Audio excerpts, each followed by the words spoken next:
brands have realized the operational difficulties in activating marketing campaigns at the World Cup in Russia while it and the West engage in sustained political clashes. While this is apparent, and many brands have went light on Russia, instead focusing on football, or the tournament's international appeal, New Balance Footballs began conceiving and filming an ambush campaign in Russia 18 months ago.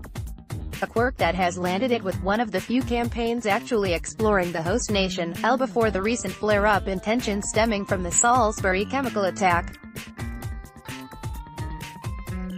Kenny McCallum, general manager of global football at New Balance, said, "We put our plans in place 18 months ago. You've got to be early with these things, otherwise the cost increases closer to the tournament. Football captures a global interest.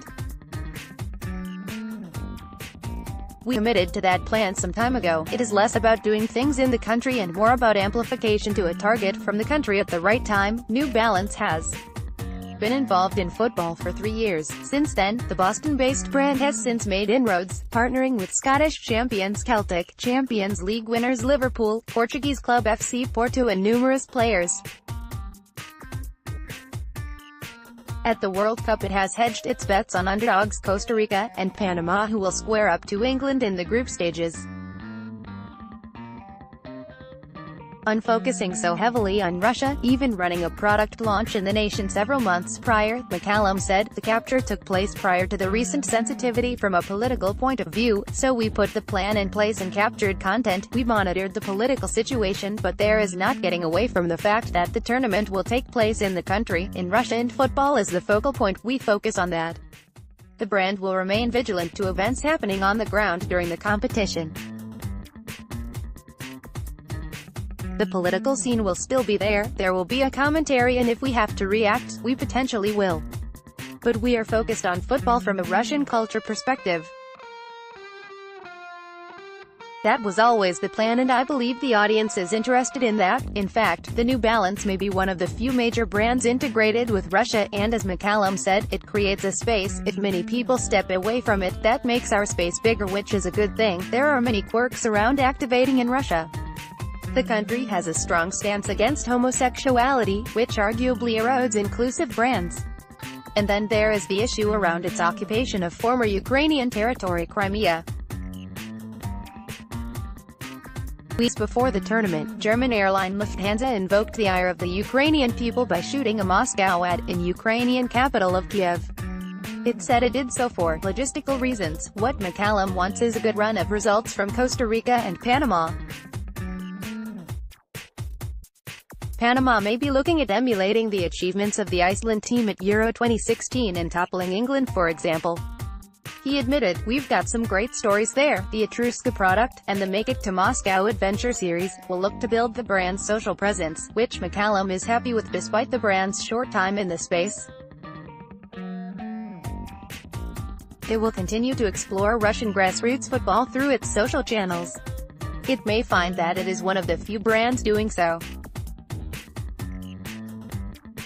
"I'm proud of how we've grown our platforms. It illustrates how we are getting it right. You see other brands only getting one platform right. They are not always consistent. We know that our audiences at different clubs prefer different platforms. Some engage with Facebook, others Twitter and Instagram. There are all sorts of opportunities there." McCallum, who previously worked for the FA on sponsorships and partnerships, understands the fine print of a competition partnership, and how to avoid irking tournament organizers.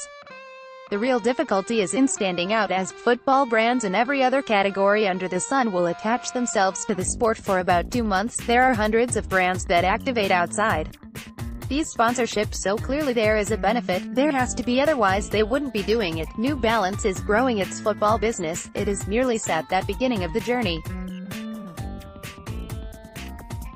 To think we are competing with the top brands in this space from day one is not realistic.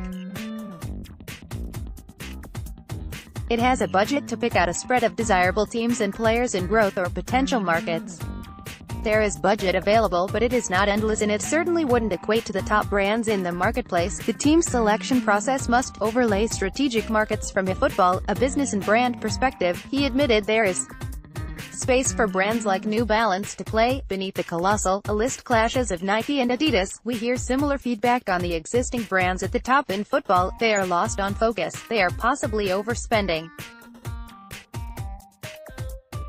They are focusing on a top-tier level, and I think that naturally is leaving gaps for brands to exploit. The difference maker is that New Balance is looking to be genuine and authentic in the way it works with teams. You will not see the same brand statement applied to different clubs over a campaign. We work with clubs to attach our sentiment to the audience, but you don't see the same product say on the Celtic team as you would Liverpool. Other brands, dare I say, just change up the color and crest. That is not our approach, he concluded. We've learned a great deal. The marketplace is dominated primarily by 2 brands, possibly 3, and what we consistently hear is that it is saturated, and there is still a space as people are looking for something different. That is our opportunity.